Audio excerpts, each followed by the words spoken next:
Good morning to all my dear friends.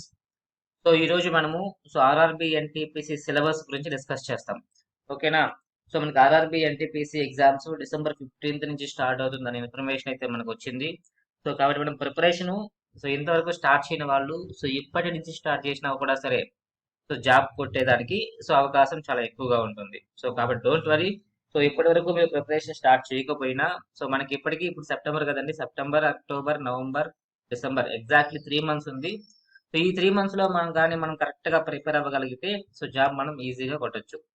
Okay friends. కాబట్టి ఈ రోజు మనము ఆర్ఆర్బి ఎన్టీపీ సిలబస్ ఎలా ఉంది, ఏమేమి ఇచ్చాడో ఒకసారి డిస్కస్ చేద్దాము. అలాగే క్వశ్చన్ పేపర్ ప్యాటర్న్ ఎలా ఉంటుంది, అంటే ఏ కాన్సెప్ట్స్ ఎన్ని మార్క్స్ ఇస్తాడు, క్వశ్చన్స్ ఎన్ని, దానికి మార్క్స్ ఎన్ని, మొత్తం కూడా మనము ఈ వీడియోలో డిస్కస్ చేస్తాం ఫ్రెండ్స్. ఫస్ట్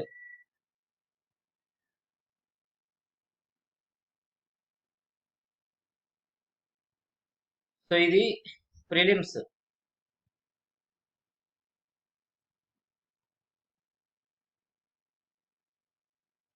ప్రిలిమ్స్ ఎగ్జామ్ లో మన క్వశ్చన్ పేపర్ ప్యాటర్న్ ఎలా ఉంటుందంటే టోటల్ క్వశ్చన్స్ 100 ఉంటుంది. టోటల్ క్వశ్చన్స్ 100 ఉంటుంది. మనకి ఇచ్చే టైం ఎంత అంటే 90 minutes. ఓకేనా? 100 క్వశ్చన్స్ కి మనకి 90 minutes ఇస్తారు. 90 minutes అంటే ఎంత? 1.5 hour. ఇలా 1.5 hour లో మనము ఎగ్జామ్ కంప్లీట్ చేయాల్సి ఉంటుంది. మనకి సబ్జెక్ట్స్ ఏమి ఉంటుంది అంటే మ్యాథ్స్ 30 క్వశ్చన్స్. ఓకేనా? Maths 30 questions, general intelligence and reasoning. Reasoning 30 questions, general awareness 40 questions. ఓకేనా? 30 questions maths, 30 questions reasoning, 40 questions general awareness ఉంటుంది. ఈ 40 క్వశ్చన్స్ మహాసముద్రం మనకి. అవునా? మహాసముద్రం. దాంట్లో ఎవరు కూడా పర్ఫెక్ట్ కారు కాబట్టి డోంట్ వరీ. ఈ 30 ప్లస్ 60, 30 ప్లస్ 30 మనకి 60 క్వశ్చన్స్ మ్యాథ్స్ రీజనింగ్ నుంచి వస్తుంది. ఓకే? మ్యాథ్స్ రీజనింగ్ లో ఎవరైతే పర్ఫెక్ట్ అవ్వగలరో, పర్ఫెక్ట్ అవుతారో వాళ్ళకి స్కోరింగ్ ఎక్కువ తెచ్చుకునే ఛాన్సెస్ ఉంటుంది. అవునా?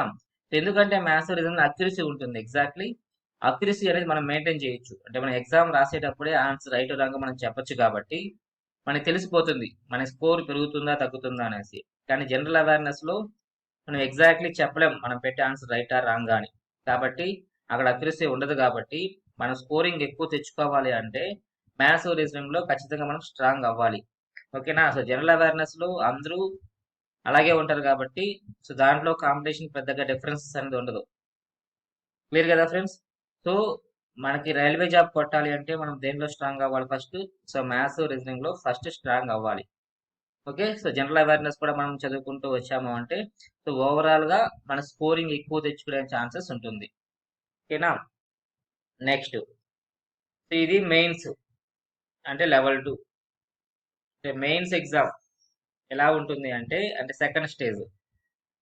ఇంతకు ముందు చెప్పుకునేది ఫస్ట్ స్టేజ్ అయితే ఇది second stage exam. Second stage ఎలా ఉంటుంది? నంబర్ ఆఫ్ క్వశ్చన్స్ 120 ఉంటుంది. నంబర్ ఆఫ్ క్వశ్చన్స్ 120 ఉంటే టైం ఏమో 90 minutes. ఓకేనా? 120 క్వశ్చన్స్ కి 90 minutes టైం ఇస్తాడు. 90 minutes అంటే ఎంత? 1.5 hour టైం. టైమ్స్ ఏమి 20 bits ఎక్స్ట్రా వచ్చింది. ఇక్కడ ఇంకొకటి చూడండి. మ్యాథ్స్ 35 క్వశ్చన్స్ ఇస్తాడు, reasoning 35 questions, general awareness 50 questions. ఓకేనా? 30, 35, 35, 50. మ్యాథ్స్ రీజనింగ్ కలిపి ఎన్ని మార్క్స్ వస్తుంది మనకి? 70 మార్క్స్ మనం మ్యాథ్స్ రీజనింగ్ లో కలిపి తెచ్చుకోవచ్చు. ఓకే? రిమైనింగ్ 50 అని జనరల్ అవేర్నెస్. క్లియరా? ఇది మనకి క్వశ్చన్ పేపర్ ప్యాటర్న్. స్టేజ్ 1 లో ఎలా ఉంటుంది, స్టేజ్ 2 లో ఎలా ఉంటుంది. స్టేజ్ 1 లో 100 క్వశ్చన్స్ 90 minutes, స్టేజ్ 2 లో 120 క్వశ్చన్స్ 90 minutes. ఓకేనా? స్టేజ్ 1 లో maths 30, reasoning 30, general awareness 40. Stage 2 లో maths 35, general awareness reasoning 35, general awareness 50. ఓకేనా? ఇక్కడ ఇంకో పాయింట్ మనం గమనించాలి ఫ్రెండ్స్. సిలబస్ ఎలా ఉంటుంది అంటే స్టేజ్ 1 కి కానీ స్టేజ్ 2 కి కానీ సేమ్ సిలబస్. ఇలా స్టేజ్ 1 కి స్టేజ్ 2 కి సేమ్ సిలబస్. సిలబస్ లో మనకి ఎలాంటి మార్పులు ఉండదు. కాకపోతే సో డిఫికల్టీ లెవెల్ అనేది ఉంటుంది. ఓకేనా? సో ప్రిలిమ్స్ లో స్టేజ్ 1 లో డిఫికల్టీ లెవెల్ కొంచెం తక్కువ ఇవ్వచ్చు, స్టేజ్ 2 లో డిఫికల్టీ లెవెల్ అనేది పెంచుతాడు. అంతేగాని మనకి కాన్సెప్ట్స్ అనేది ఒకటే, సిలబస్ ఒకటే. అది ఒక అడ్వాంటేజ్ మనకి. ఎందుకంటే సిలబస్ సపరేట్ గా ఉంటే మళ్ళీ మనం ప్రిపేర్ అవ్వాలి, అక్కడ మన టైం వేస్ట్ అవుతుంది, టైం సరిపోదు కూడా. సో కాబట్టి సిలబస్ ఒకటే కాబట్టి మనం మెయిన్స్ దృష్టిలో పెట్టుకొని, అంటే ఒకేసారి హై లెవెల్ వరకు మనం ప్రిపేర్ అవ్వగలిగితే మనము జాబ్ కొట్టే ఛాన్సెస్ ఎక్కువ ఉంటుంది. ఓకేనా? సో ఇప్పుడు ప్రిపరేషన్ ఎగ్జామ్ ప్యాటర్న్ ఎలా ఉండదు చూసాము. ఇప్పుడు సిలబస్ లోకి వెళ్ళిపోదాం.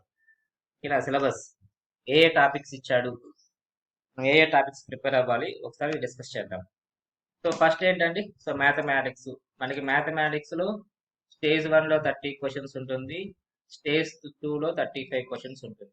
అంటే మొత్తము 65 క్వశ్చన్స్ మనం అటెంప్ట్ చేయాలి. ఓకేనా? ఇది స్టేజ్ 1 లో, ఇది స్టేజ్ 2 లో. టాపిక్స్ ఏంటంటే సో నంబర్ సిస్టమ్, సంఖ్యా వ్యవస్థ. ఓకేనా? So number system, next decimals. So decimals అంటే ఏంటి?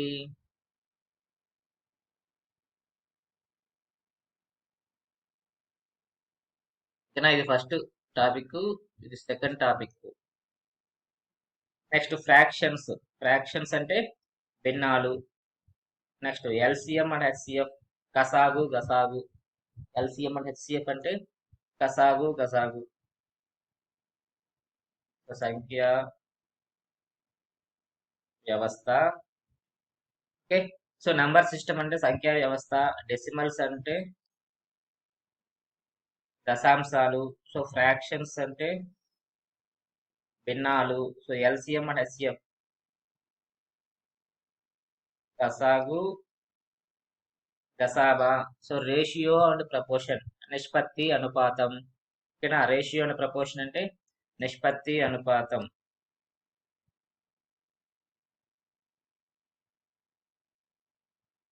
Next percentage. పర్సంటేజ్ అంటే ఏంటి?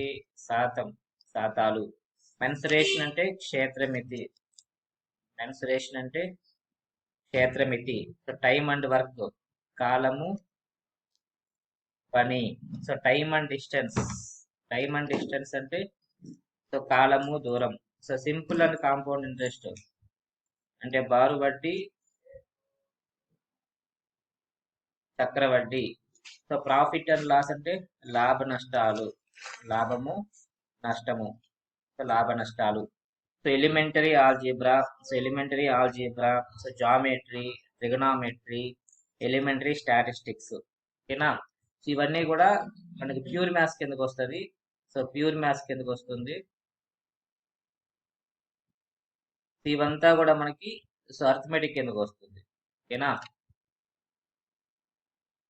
So arithmetic. ఓకే. సో మనకి మ్యాథమెటిక్స్ లో ఇచ్చిన కాన్సెప్ట్స్ ఇవి. ఇక్కడ ఏమి చేయండి, ఎక్స్ట్రా అని ఇచ్చాడు. సో ఎక్స్ట్రా అంటే సో ఇంకా కూడా వేరే టాపిక్స్ కూడా ఇవ్వచ్చు వాడికి. సో కాబట్టి మనం ఓవరాల్ గా మనకి అర్థమెటిక్ ప్యూర్ మ్యాథ్స్ లో ఏవైతే కాన్సెప్ట్స్ ఉన్నాయో సో అవన్నీ కూడా మనము సో ప్రిపేర్ అవ్వాలి. ఓకేనా? సిలబస్ లో మనకి మాత్రమే ఇచ్చాడు, సో ఇదే ప్రిపేర్ అవుతామంటే మనకు కుదరదు. ఓకే. సో ఓవరాల్ గా మనకైతే ఏ టాపిక్స్ అయితే ఉంటాయో అర్థమెటిక్ లో, ప్యూర్ మ్యాథ్స్ లో, సో అవన్నీ కూడా మనం ప్రిపేర్ అయితే ఏ ఒక్క బిట్ కూడా మిస్ కాకుండా మనము అటెంప్ట్ చేయొచ్చు. ఓకేనా? సో ఏ టాపిక్స్ ఇచ్చారు? So number system, decimals, fractions. Decimals, fraction, LCM and HCF. So ఇవన్నీ కూడా ఈ మూడు మనం నంబర్ సిస్టమ్ కింద డిస్కస్ చేయొచ్చు. Okay. Next ratio, proportion, percentage, mensuration, time and work, time and distance, simple and compound interest, profit and loss, elementary algebra, geometry, trigonometry, elementary statistics. So ఇవి మనకి ఇచ్చిన టాపిక్స్ మ్యాథమెటిక్స్ లో. Next general intelligence and reasoning. So second subject మనకి ఏంటండి? So general intelligence and reasoning. So దాంట్లో ఏమి ఇచ్చా discuss చేద్దాం. So analogy, so completion of number and alphabetical series. So number series, alphabetical series, so coding, decoding, so mathematical operations, so similarities and differences, so relationship, analytical reasoning, syllogism, jumbling, when diagrams, puzzles, data sufficiency, statement and conclusion, statement and course of action, decision making, maps, interpretation of graphs. So ఇవన్నీ కూడా మనకి reasoning లో ఉన్న basic topics అండి. So reasoning లో ఉన్న basic topics ఇవన్నీ కూడా. సో కాబట్టి మనకి రీజనింగ్ కూడా మనకి ఈజీగానే ఉంటుంది. సో కాకపోతే మనం ప్రాక్టీస్ అనేది ఎక్కువ చేయాలి. రీజనింగ్ లో ప్రాక్టీస్ అనేది మనం ఎక్కువ చేస్తే సో రీజనింగ్ లో స్కోర్ చేయడానికి ఛాన్సెస్ ఎక్కువ ఉంటుంది. ఓకేనా. సో నెక్స్ట్ మనకి main concept general awareness. So general awareness ఇదేంటండి, ఒక పెద్ద మహాసముద్రం.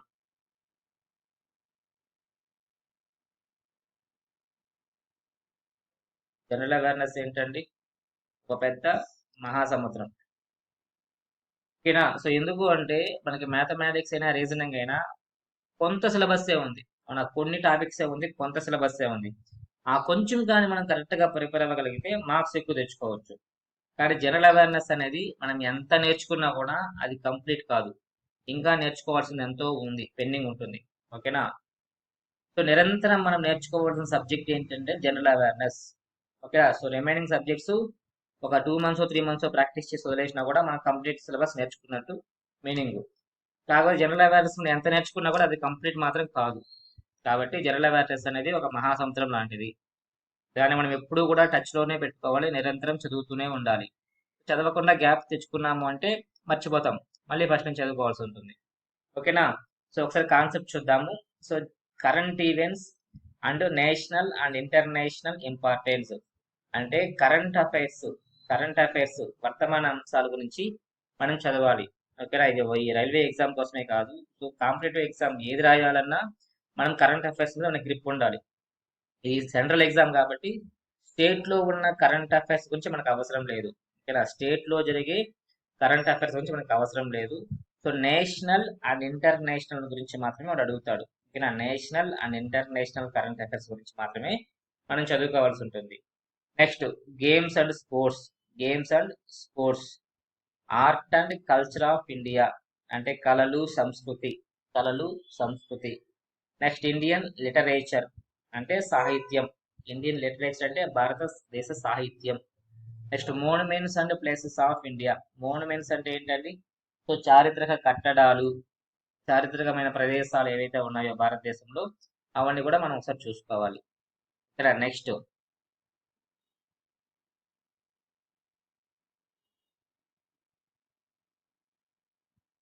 Common abbreviations.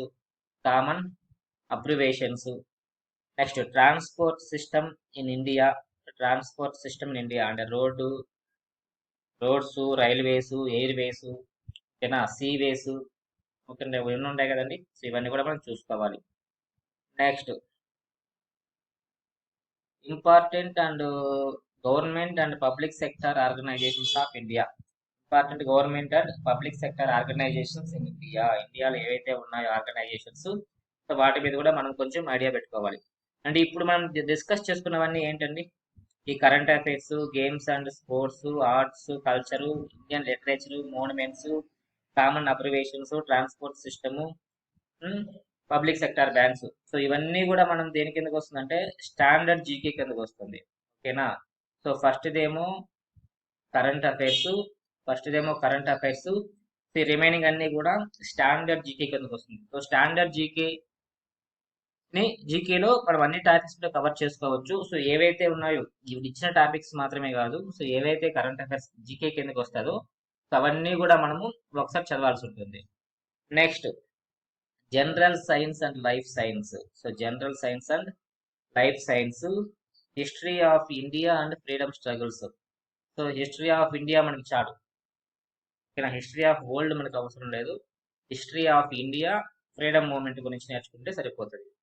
Next physical science, physical sorry ఇదంతా ఒకటే topic. Physical, social and economic geography of India and world. Next geography అనేది మనం నేర్చుకోవాలి. ఇండియా అండ్ వరల్డ్, ఇండియాది వరల్డ్ది కూడా మనం జాగ్రఫీ అనేది చదవాల్సి ఉంటుంది. నెక్స్ట్ నెక్స్ట్ టాపిక్ అండి, so Indian polity and governance, constitution and political science. So next topic ఏంటండి? సో పాలిటీ గురించి మనం బ్రీఫ్గా చదవాల్సి ఉంటుంది. Next general scientific and technological departments developments including space and nuclear program of India. అంటే ఇదేంటంటే science and technology అండి. So science and technology అనే టాపిక్ కూడా మనం కవర్ చేసుకోవాల్సి ఉంటుంది. Next UN and other important world organizations. So UN and other important world organizations ఇది మనకి చాలా చాలా ఇంపార్టెంట్ అండి. ఎందుకంటే దీని మీద బిట్లు మనకి రిపీటెడ్గా అడుగుతున్నారు ప్రతి ఎగ్జామ్లో కూడా. ఇది కూడా జీకే కిందకి వస్తుందండి. ఇది కూడా మనకి జీకే కిందకి కవర్ అయిపోతుంది. సో దాంట్లో కవర్ చేసుకోవచ్చు. ఓకేనా. Next environmental issues concerning India and world at large. Environmental issues అయితే ఏవైతే ఉన్నాయో, ఓకేనా, సో అలాంటివన్నీ కూడా మనం దీంట్లో కవర్ చేసుకోవాలి. Next basics of computers and computer applications. ఓకేనా. సో కంప్యూటర్స్ మీద కూడా మనకి బిట్లు అడిగే ఛాన్సెస్ ఉంటుందండి. సో కాబట్టి కంప్యూటర్ సబ్జెక్ట్లో కూడా మనకి కొన్ని బేసిక్స్ అనేది నేర్చుకుంటే ఏదైనా బిట్ వస్తే కూడా మనం పెట్టేదానికి ఛాన్సెస్ ఉంటుంది. ఓకేనా. సో బేసిక్స్ అనేది కవర్ చేసుకోండి. Next abbreviations, transport system, common. Indian economy. Indian economy Indian ఎకానమీలో ఏముందండి? మనకి ప్రణాళికలు అనేది ఉన్నాయి కదండి. సో ఆ ప్రణాళికలు అనేది మనకి most important. So Indian economy కూడా మనము సో కవర్ చేసుకోవాలి. Next famous personalities of India and world. Famous personalities ఎవరెవరు ఉన్నారు? సో ఇది కూడా మనకి సో జీకే కిందకి కవర్ అవుతుంది. జీకే అండ్ కరెంట్ అఫైర్స్ కిందకి కవర్ చేసుకోవచ్చు. Next flagship government programs. So government schemes అయితే ఏ ఉన్నాయో, ఓకేనా, నేషనల్ స్టేట్ లెవెల్లో కాదండి, సెంట్రల్ లెవెల్లో ఏవైతే స్కీమ్స్ ఉన్నాయో సో అవన్నీ కూడా మనము కవర్ చేసుకోవాలి. ఈ స్కీమ్స్ అన్ని ఎక్కడ వస్తాయో మనకి ఎకానమీలో కొన్ని కవర్ అయిపోతుంది. ఆ ఎకానమీ చదివేటప్పుడు ఈ స్కీమ్స్ కూడా మనం కొంచెం కవర్ చేసుకున్నామంటే కంప్లీట్ అవుతుంది. Next flora and fauna of India. Flora and fauna of India. Next important government and public sector organizations of India. ఓకేనా. సో ఇవి స్టూడెంట్స్ మనకున్న టాపిక్స్. జనరల్ అవేర్నెస్ లో మనకున్న టాపిక్స్ ఇవి ఇచ్చాడు. దీన్ని మనము పక్కన పెట్టినా కూడా సో జనరల్ గా మనం డిస్కస్ చేద్దాం. సో జనరల్ గా మనకి జనరల్ అవేర్నెస్ అంటే ఏం చదవాలో ఒకసారి డిస్కస్ చేద్దాం. ఓకేనా. సో టాపిక్స్ అనేది వాడు ఇస్తా ఉంటాడు, మనం చదువుతూ ఉంటాము. కానీ జనరల్ గా మనం ఏం చదవాలి అంటే సో కరెంట్ అఫైర్స్ చదవాలి. ఓకేనా. ఫస్ట్ టాపిక్ ఏంటంటే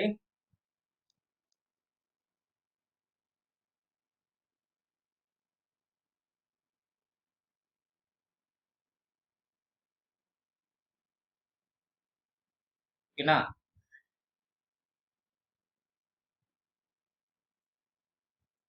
ఫస్ట్ ఏంటంటే మన కరెంట్ అఫైర్స్ చదవాలి.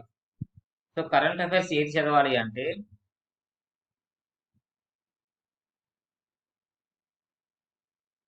దీనిలోకి వద్దాం. ఓకేనా. సో ఫస్ట్ మనం ఏం చదవాలి? సో కరెంట్ అఫైర్స్ చదవాలి. కరెంట్ అఫైర్స్ చదవాలి. సో కరెంట్ అఫైర్స్ ఏది చదవాలి అంటే మనం రాసేది సెంట్రల్ గవర్నమెంట్ ఎగ్జామ్ కాబట్టి so national level, international level ఈ టూ కరెంట్ అఫైర్స్ మనం కవర్ చేసుకుంటే సరిపోతుంది. ఇక్కడ నేషనల్ లెవెల్లో జరిగేటివి, ఇంటర్నేషనల్ లెవెల్లో జరిగే కరెంట్ అఫైర్స్ చదువుకుంటే సరిపోతుంది. నెక్స్ట్ మనం ఏం చదవాలంటే స్టాండర్డ్ జీకే అనేది కవర్ చేసుకోవాలి. ఓకేనా. Standard GK. ఈ స్టాండర్డ్ జీకేని ఎలా చదవాలి అంటే కరెంట్ అఫైర్స్ లింక్అప్ చేసుకుంటూ చదవాలి. ఓకేనా. సో స్టాండర్డ్ జీకేకి కరెంట్ అఫైర్స్కి లింక్ ఉంటుంది. ఆ లింక్ని మనం పెట్టుకుంటూ చదివితే మనకి రెండు కవర్ అయిపోతుంది. ఓకే. జీకే. నెక్స్ట్ మనకి ఏముందండి? సబ్జెక్ట్స్ సైన్స్ ఉంది. సైన్స్ అంటే మనకి వన్ సబ్జెక్ట్ కాదు, దీంట్లో 3 సబ్జెక్ట్స్ ఉన్నాయండి. అదేంటంటే బయాలజీ ఉంది, ఫిజిక్స్ ఉంది, కెమిస్ట్రీ ఉంది. అవునా. సో సైన్స్ అంటే మనకి బయాలజీ, ఫిజిక్స్, కెమిస్ట్రీ ఉంది. ఈ 3 కూడా మనం ఏం చేయాలంటే సో 10th క్లాస్ లెవెల్లో, so up to 10th class లెవెల్లో టెక్స్ట్ బుక్స్ చదివితే సరిపోతుంది. ఓకేనా. టెక్స్ట్ బుక్స్ చదవాలి ఫస్ట్. ఆ టెక్స్ట్ బుక్స్ కూడా ఏది అంటే ఎన్సీఆర్టీ టెక్స్ట్ బుక్స్ చదివితే మనకి చాలా బెస్ట్. ఓకేనా. సో ఎన్సీఈఆర్టీ అంటే సిబిఎస్ఈ బుక్స్ చదివారంటే ఇంగ్లీష్ మీడియం ఉంటుంది కాబట్టి ఇంగ్లీష్ మీడియం వాళ్ళు చదవచ్చు. సో తెలుగు మీడియం వాళ్ళు స్టేట్ బుక్స్ చదివినా చాలు. ఓకేనా? సో టెక్స్ట్ బుక్స్ అనేది చదివితే మనకి కొంచెం అడ్వాంటేజెస్ ఎక్కువ ఉంటుంది. ఎందుకంటే నేను ఒక ఎగ్జామ్లో చూసాను ఫ్రెండ్స్. ఎగ్జామ్ రాసినాక కీ చూసుకున్నాను. కీ చూసేటప్పుడు సెర్చ్ చేస్తే ఎన్సీఆర్టీ బుక్ లో ఎలాగైతే ఉందో డిట్టో అలాగే ఎగ్జామ్ లో ఇచ్చాడు. ఒక 2-3 క్వశ్చన్స్. ఓకేనా? ఎన్సీఆర్టీ బుక్స్ లో ఎలాగైతే ఉన్నదో concepts, so same to same అలాగే ఎగ్జామ్ లో అడగడం జరిగింది. సో నేను డైరెక్ట్ గా చూసా కీ చూసేటప్పుడు. సో కాబట్టి సో ఎన్సీఆర్టీ ఎందుకంటే సెంట్రల్ గవర్నమెంట్ ఎగ్జామ్ కాబట్టి సెంట్రల్ లెవెల్లో ఉన్న బుక్సే వాళ్ళు ఫాలో అవుతారు. కాబట్టి ఎన్సీఆర్టీ బుక్స్ ఫాలో అయ్యారంటే మీకు అడ్వాంటేజ్ ఉంటుంది. సో మా దగ్గర బుక్స్ లేవు అంటే ఏదో ఒక మెటీరియల్ చదువుకుంటాం జనరల్ గా. సో నో ప్రాబ్లం, అది మీ ఇష్టం. నెక్స్ట్ మనకున్న జనరల్ సబ్జెక్ట్ ఏంటంటే నెక్స్ట్ సోషల్ ఉంది. సోషల్లో మనకి ఎన్ని సబ్జెక్ట్స్ ఉంటాయి? 4 పార్ట్స్ ఉంటుంది. ఏంటండి? So geography, next history, polity, economy. ఓకేనా? ఎకానమీ. సో ఇవి కూడా మనం ఏం చేయాలండి? So up to 10th class లెవెల్లో చదవాలి. ఇది కూడా ఎన్సీఆర్టీ బుక్స్ ఫాలో అయితే మనకి మంచిది. ఓకేనా? సో ఎన్సీఆర్టీ బుక్స్ ఫాలో అయితే మనకి మంచిది. నెక్స్ట్ ఏముంటుందండి? సైన్స్ అండ్ టెక్నాలజీ అనే కాన్సెప్ట్ ఒకటి ఉంది. సో అది కూడా మనం కవర్ చేసుకోవాలి. Science and technology. So science and technology కూడా కొంచెం జీకే అండ్ కరెంట్ అఫైర్స్ కిందకి వెళ్ళిపోతుంది కాబట్టి సో నో ప్రాబ్లం. నెక్స్ట్ ఇంకోటి ఉందండి. So environmental issues. Environmental issues అండి. ఇది కూడా మనకి ఇంపార్టెంట్. సపోజ్ ఎందుకంటే ఇప్పుడు తుఫానులు ఇవన్నీ వస్తూ ఉంటాయి. సో మన కరోనా కూడా వచ్చింది లేటెస్ట్ గా. సో కాబట్టి సో ఇలాంటి ఎన్విరాన్మెంటల్ ఇష్యూస్ ఏవైతే ఉన్నాయో వాటి మీద కూడా మనం కొంచెము దృష్టి పెట్టాల్సిన అవసరం ఎంతైనా ఉంది. ఓకేనా? సో జనరల్ గా ఏ కాంపిటేటివ్ ఎగ్జామ్ తీసుకున్నా మనం కవర్ చేసుకోవాల్సిన టాపిక్స్ ఇవి. జనరల్ అవేర్నెస్ లో మనం కవర్ చేసుకోవాల్సిన టాపిక్స్ ఇవి నేర్చుకుంటే రైల్వేనే కాదు, సో ఏ ఎగ్జామ్ ఇచ్చినా కూడా మనం ఈజీగా క్వశ్చన్స్ అటెంప్ట్ చేయడానికి అవకాశం ఉంటుంది. సో ఎందుకు అంటే జనరల్ అవేర్నెస్ మహాసముద్రం మనం ఆల్రెడీ డిస్కస్ చేసుకున్నాము. మనం చదివిందే వస్తుంది అన్న గ్యారంటీ అయితే లేదు. అవునా? ఈ టాపిక్ లో మనం చదివిందే వస్తుందన్న గ్యారెంటీ లేదు కాబట్టి మనం ఎంత బాగా సబ్జెక్ట్ నేర్చుకుంటే అంత బాగా క్వశ్చన్స్ కి అటెంప్ట్ చేయొచ్చు. ఓకేనా? కాబట్టి సో ఒక సబ్జెక్ట్ తీసుకుంటే సో కంప్లీట్ గా నేర్చుకోండి. దాంట్లో ఉన్న టాపిక్స్ అన్ని కూడా కంప్లీట్ గా నేర్చుకున్నారు అంటే మీకు యూజ్ ఉంటుంది. ఓకేనా ఫ్రెండ్స్? సో జనరల్ అవేర్నెస్ లో మనం రివిజన్ చేయాల్సిన టాపిక్స్ ఏవి? Current affairs, GK. Current affairs, జీకేని లింక్అప్ చేసుకుంటూ చదవాలి. Third subject science. సైన్స్ అంటే ఒక సబ్జెక్ట్ కాదు, 3 పార్ట్స్ ఉంటుంది. బయాలజీ, ఫిజిక్స్, కెమిస్ట్రీ 3 కవర్ చేసుకోవాలి. ఫోర్త్ సబ్జెక్ట్ ఏంటి? సోషల్. సోషల్లో 4 పార్ట్స్ ఉంటుంది. Geography, history, polity, economy. ఈ సైన్స్ అండ్ సోషల్ మొత్తము కూడా అప్ టు 10th క్లాస్ లెవెల్లో ఎన్సీఆర్టీ బుక్స్ ఫాలో అయితే మంచిది. సో లేదు అంటే ఏదో ఒక మెటీరియల్ తీసుకొని చదవండి.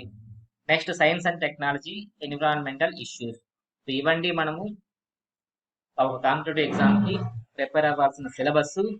సో కాబట్టి ఈ సిలబస్ ని దృష్టిలో పెట్టుకొని మీకున్న బుక్స్ ని దగ్గర పెట్టుకొని మీరు ప్రిపరేషన్ స్టార్ట్ చేయండి.